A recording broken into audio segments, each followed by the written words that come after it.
sou Joaquim Gonçalves Pigarro, filho de José Gonçalves Pigarro e Maria Gonçalves Martins Pigarro. Meu pai chegou aqui em Biporã dia 8 de agosto de 1941.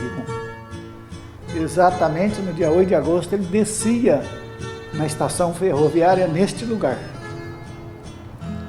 Então, eu nasci no Barreirão, minha mãe veio criança para o Barreirão com os meus avós.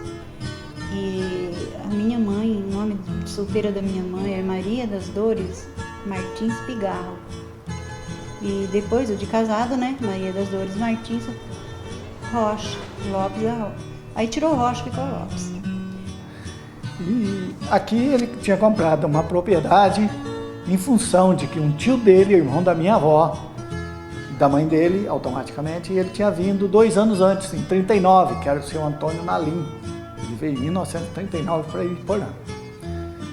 E meu pai vendeu uma propriedadezinha que tinha no estado do Rio de Janeiro, Santo Antônio de Pádua, e comprou aqui em Ibiporã e veio para cá.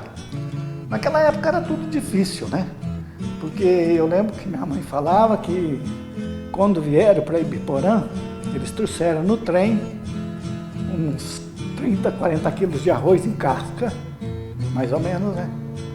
E trouxeram um pouquinho de feijão e um pouquinho de milho, porque eles tinham que começar a plantar alguma coisa aqui para daqui a um tempo eles pudessem ter o alimento, o sustento, né? Porque infelizmente naquela época o que você conseguia ou era os frutos silvestres ou era a caça, né? Não tinha nada. A vila de Ibiporã, que à época ainda era vila, era ligada com a propriedade que meu pai tinha comprado por um carreador no meio da mata, que dava mais ou menos em torno de, hoje, 2,5 km, 3 km mais ou menos daqui até onde era o sítio do meu pai, né? Então, ele veio, começou a derrubar a mata e plantou café, já plantou milho, feijão, arroz, e ali começaram a vida, né? Ele veio de lá com ele, a minha mãe e 5 irmãs, certo? Gersília Gonçalves Pigarro, na época, Maria das Graças Martins Pigarro, Ivanildes Gonçalves Pigarro, Ana Gonçalves Pigarro e Alzerina Gonçalves Pigarro. Então foram as 5 filhas e o casal, né? A mais nova tinha 1 ano e a mais velha tinha 11 anos. Tudo criança. Tudo criança. Eu até admiro a força e a coragem dele, né? De sair de um estado que já era mais urbanizado, né? No estado do Rio de Janeiro, já era, né, já tinha mais recursos, e vim para o meio do mato, porque a primeira casa que ele morou foi uma tapera, feita de pau a pique, coberta de sapê. Depois que ele construiu uma casa de madeira, e assim foi, né? Então, ele só como homem, e mais 5 filhas mulheres, e a minha mãe 6 mulheres. Então era difícil, sem recurso.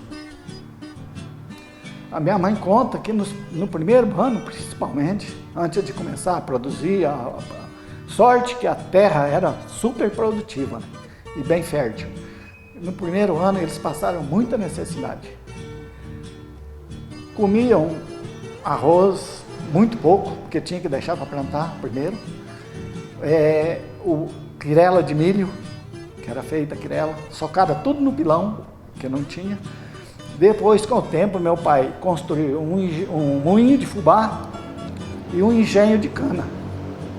Principalmente na guerra de 39, de 39 a 45, ele chegou aqui em 41, não tinha açúcar no Brasil.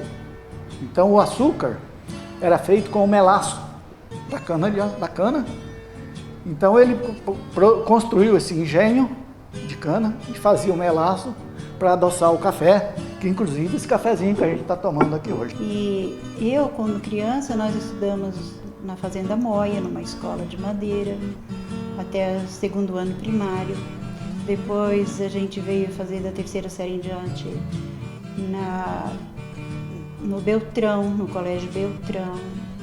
Depois eu fui estudar um tempo na Fazenda Fernandes, porque o meu pai foi trabalhar lá, né? Aí a gente morava no sítio, no Barreirão, e ele foi trabalhar um pouco lá, a gente estudou um pouquinho lá. Mas o nosso trabalho, ginásio e tudo, nós terminamos aqui no Barreirão. E a família Pigarro era pioneira na cidade, né?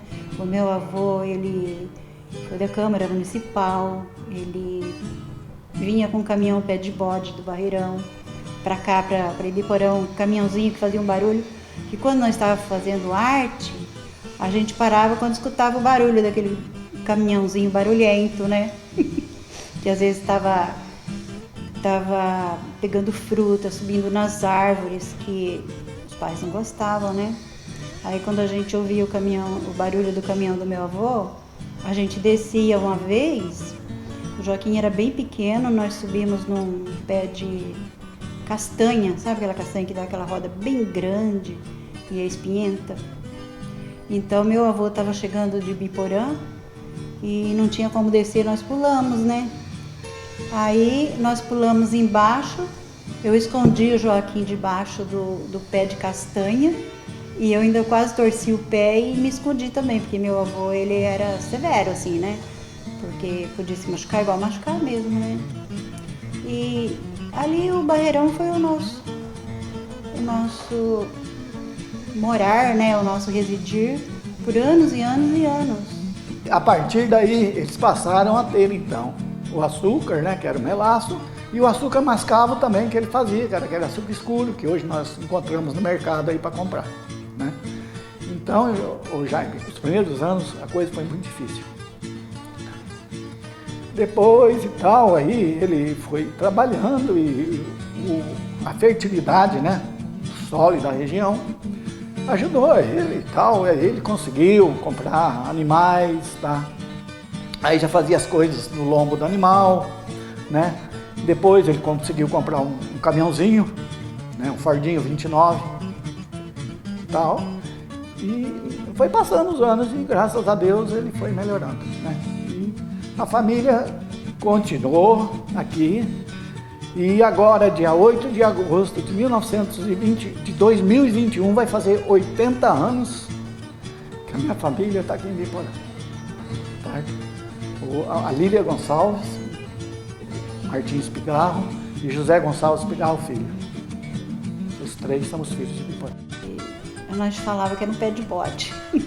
Eles falavam pé de bode, aqueles caminhãozinhos, né, de antigamente. E meu avô chegava, ia recolher os bezerros, ele ia soltar. Quando ele vinha com um animal, ele vinha soltar o animal lá na cocheira, tratar. Então a gente tem muitas recordações, né? Desde que era bem pequeno ainda. Então a minha avó, ela gostava muito de fazer doce em casa, né? As filhas também herdaram muito isso de fazer comidas, doce em casa, comida. Ali, a comida principal do domingo era frango caipira, quiabo, macarrão, sabe? Principalmente, muitas vezes, o macarrão feito em casa. As mulheres, né, faziam o macarrão em casa. Então, meu pai, ele sempre foi um agricultor e ele sempre foi voltado também para... Ele gostava de ter na propriedade dele tudo que produzia, ele gostava de ter. E ele tinha um pomar muito grande na propriedade. E em 1957 ocorreu a primeira feira agrícola de Ibiporã. E ele participou, certo, dessa feira agrícola. Inclusive, esse quadro mostra a participação dele. E ele participou com uma fruta por nome de carambola, que nós tínhamos na propriedade nessa época. Ele gostava de participação na política também, ele era bem ativo, né? Então aí ele, quando o seu Ronald Walter Sodré, um dos primeiros prefeitos de Ibiporã, saiu a candidato, e o Ronald era casado com a prima dele, que era filha de seu Antônio Nalim, né? Dona Margarida. Aí me chamou, convidou meu pai para ele entrar na política também, aí ele foi ser candidato a vereador. Ele foi e levou a sorte que se elegeu no primeiro mandato. Depois ele cumpriu o mandato do seu Ronald Valdo Sodré, aí foi no mandato do seu Mário de Menezes também, ele foi eleito também. Só que depois, coitado, infelizmente, ele, vítima de um câncer, ele morreu muito novo. E em 1963 ele veio a falecer com 57 anos de idade.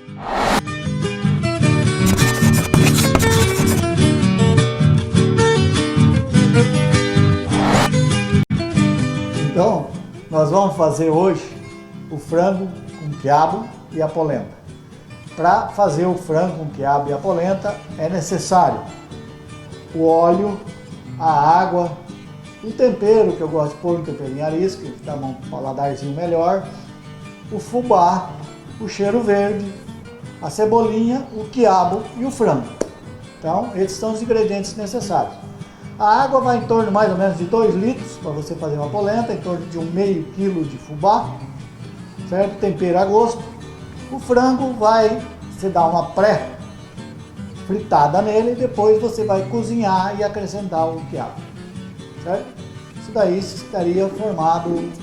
E a polenta demora um pouco mais, mas ela é feita com mais devagar um pouco, mas no fim ela dá tudo certo. Então é isso que nós vamos fazer aqui hoje. Podemos começar então? Então tá. Vou pegar o primeiro, vou dissolver o fubá na água, para que eu possa pôr na água quente e ele não empelote. Então, depois eu posso mexer um pouco, né, ali, polenta ou caldo, né? Polenta depois E começar a dar pré-fritada no frango, né? Sim.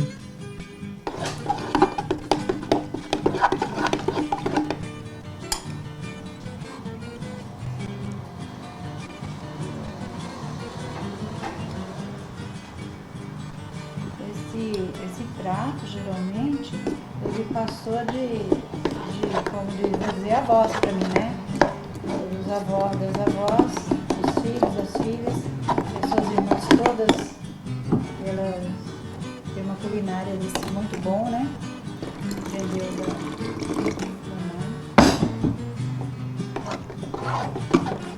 Ele passou de pai para filho, né? Na verdade foi essa.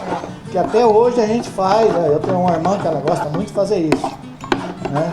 E a gente também, e eu gosto também do prato, né? E gosto de fazer também, né? A gente também, se lembra, a minha mãe e sua irmã? Sim, fazia, muito bom, né? Frango polenta, muito bom, né? É um prato que ele é bem... É simples e é completo, né? Exato, ele sustenta bem, né? Então, antigamente o pessoal trabalhava na roça, tinha que ter muita força e disposição para enfrentar a foice e o machado, né? Não era fácil. Então, eu utilizava bastante esse daqui, né?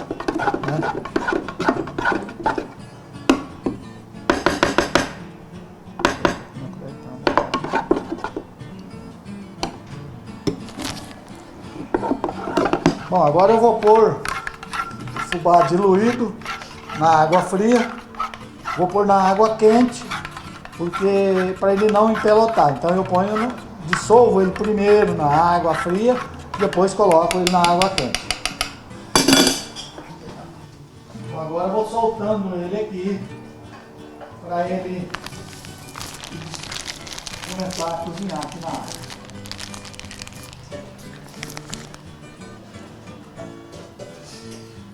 Mais um pouco de água, mais um pouco de fubá, que eu vou fazer uma porção maior.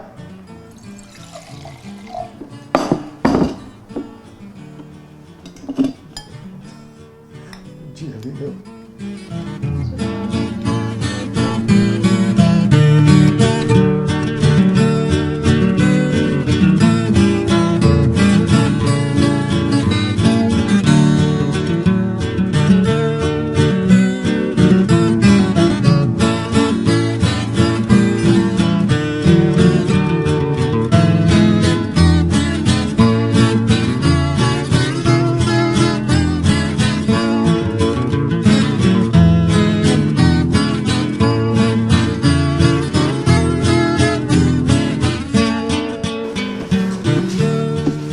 Agora eu vou pôr o óleo e vou pôr o frango para dar uma fritada, para que possa fazer um frango. Eu gosto de dar uma fritada no frango, porque ele fica um pouquinho mais moreninho.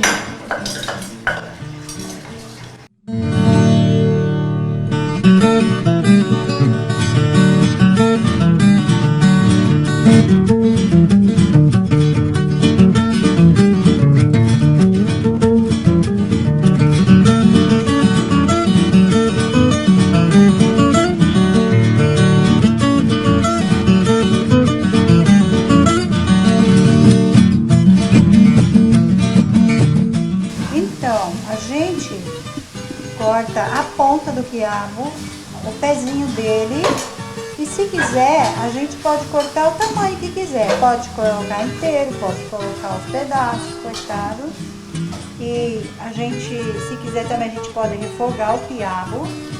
Aí, quando o frango já estiver com o molho praticamente pré-cozido, já pronto, né? Aí a gente acrescenta o quiabo.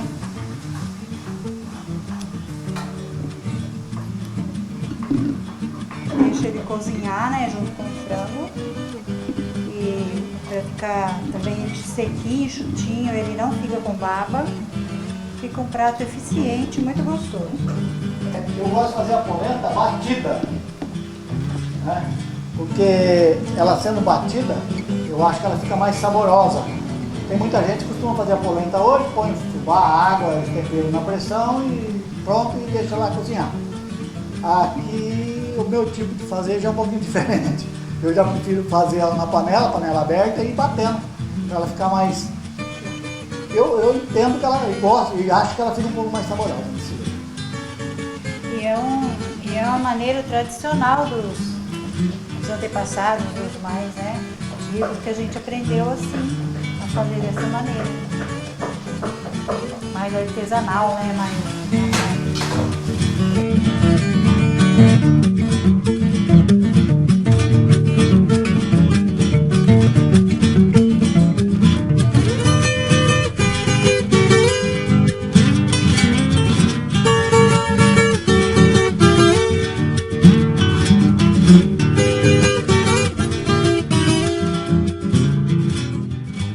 Bom, gente, nós pusemos o frango, demos uma fritadinha nele, uma selada, depois pusemos a água, deixamos ele cozinhar um pouco. Agora ele está num ponto bem macio já, da gente pôr o quiabo. Como o quiabo ele é mais macio, ele é bem prático, ele é bem rápido para cozinhar, então a gente põe ele mais no final.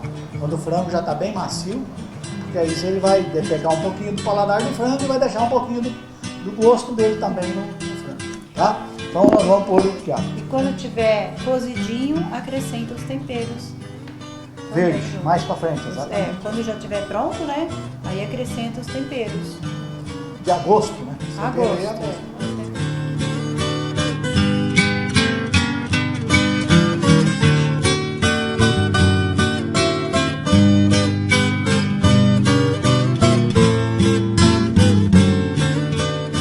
Bom, gente, a polenta está no ponto para a gente tirar ela. Nós vamos tirar e eu gosto de deixar a polenta um pouco mole, não muito dura. Como a polenta que antigamente era de cortar. Hoje a gente... Eu vou precisar de uma vez só para pôr na colher. Deixa eu pôr naquele pratinho que eu tinha posto. E o pratinho, coloquei aqui. Não, pega outro. Põe na água. Então ela vai ficar um pouquinho mole, mas é para comer com o frango e o quiabo ela fica boa, tá? Então esse é o ponto que eu tô deixando. Ah, não tá mole não, tá bom. A polenta. Um bom ponto. Tá? É o que vai precisar aqui. Vou precisar para raspar. Joaquim, acabou esse polenta. Tomara. Tomara que o pessoal coma a polentinha com frango aí, só para enganar a sucuri da barriga. Eu falo para minha menina ali que ela tem uma sucuri. Fala, cadê a sua sucuri hoje? Está satisfeita? Não, filho, mas sucuri ela não engole um bezerro inteiro. Não, mas ela acaba não, de... ela esmaga. Ela acaba de depois... almoçar e já quer. Ô pai, tô com fome. Ô mãe, tô com fome. A sucuri primeiro esmaga para depois envolver. Olha, gente, é essa rapinha que fica no fundo aqui, tá? Essa que eu tirava para mim comer com leite e café. além de ser saboroso, é nutritivo também. Agora, como o frango e o quiabo já está no ponto, então eu vou pôr um pouquinho de tempero, porque o tempero ele não seca muito no murcho, ele fica mais saboroso, só para dar um gosto.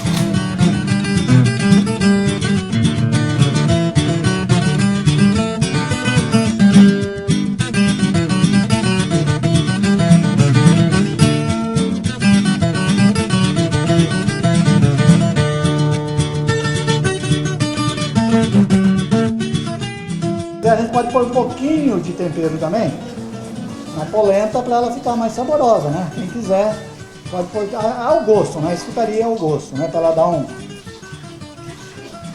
toquezinho final na polenta. Deixa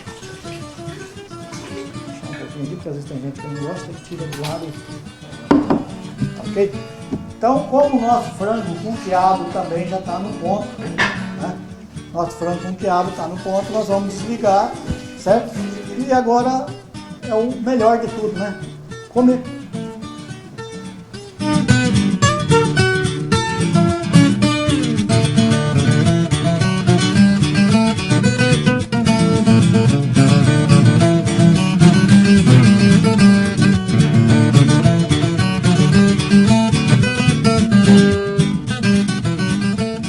Então, nós estamos aqui, né, um projeto da Fundação. E nós agradecemos as pessoas desse projeto que estão fazendo esse trabalho, né? E a gente fica muito grato, né, por registrar uma época de pioneiros tão importante para a região, para as famílias, né? E nós estamos muito agradecidos de estar fazendo parte desse projeto. Esse projeto que vocês estão fazendo é uma forma de divulgar isso daí. Divulgar a comida do povo antigo, que usavam em termos de reunir a família e ao mesmo tempo de fortalecer, porque é uma comida saudável. A polenta é um prato, ele é muito nutritivo, né? E o frango com quiabo ele dá um paladar, né? Acredito, e pelo que minha mãe falava, a polenta com quiabo ela é mais originária na região do centro-oeste, ou melhor, do sudeste brasileiro, né? Que pega ali estado do Rio de Janeiro, Minas, Espírito Santo, naquela região. E através deles vieram para cá e hoje muita gente aprecia esse prato, né? Muito obrigado a vocês, jovens e pessoal do projeto aí, né? Cozinha do Pioneiro, e que estão aqui, né? Nos dando essa oportunidade de mostrar um pouco da nossa origem, da nossa família, dos pioneiros que foram a família Nalim Pigarro, porque o Nalim chegou primeiro, né? Então, Nalim Pigarro. E eu, como um dos Pigarro, estou aqui e a gente fazendo um pouquinho dessa comida aqui para a gente mostrar, né, o que era essa comida. Muito obrigado.